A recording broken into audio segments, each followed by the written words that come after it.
High বন্ধুরা, আমি প্রিয়াঙ্কা। আজকে আসলাম একটা রেসিপির ভিডিও নিয়ে।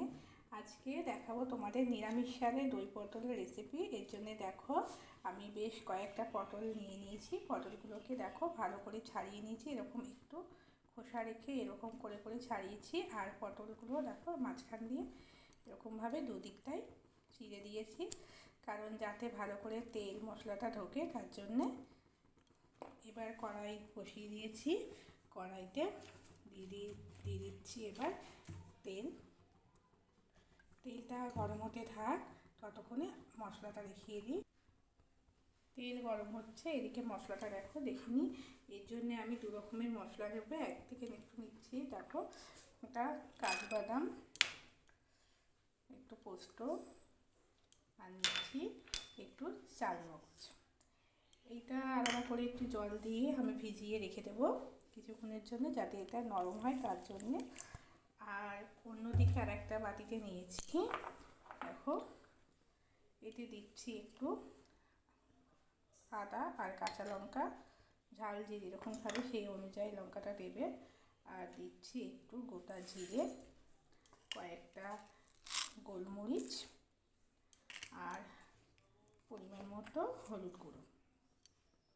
এটাকেও একটু জল দিয়ে ভিজিয়ে রেখে দেবো, কারণ যেহেতু কাঁচা জিরে দিয়েছি এটা বাটতে হবে তার জন্যে।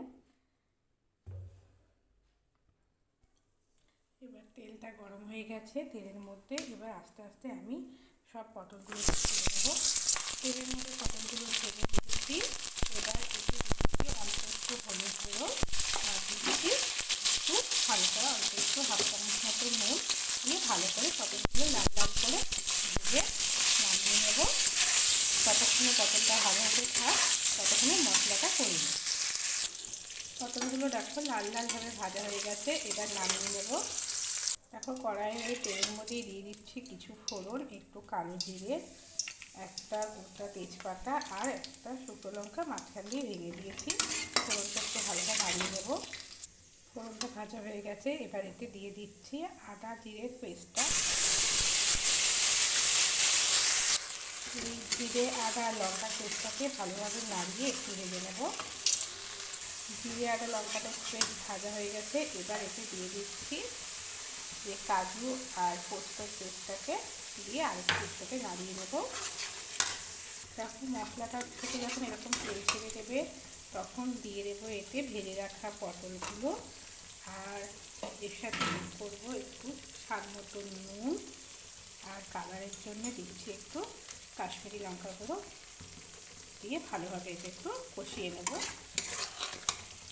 মশলাটা যখন বেশ কষানো হয়ে গেছে, এবার এর মধ্যে দিয়ে রাখছি আগে থেকে ফেটিয়ে রাখা টক দই। এখানে 100 গ্রাম মতো আমি টক দই দিয়েছি, দিয়ে দইটা ভালো করে এর সাথে মিশিয়ে নেব। দেখো দইটা কষানো হয়ে গেছে সুন্দর। এবার এর মধ্যে আমি দিয়ে দিচ্ছি অল্প পরিমাণে একটু জল, আর দিচ্ছি অল্প একটু স্বাদ মতো চিনি দিয়ে ভালো মতো ওটা নাড়িয়ে ঢাকা দিয়ে দেবো কিছুক্ষণের জন্য।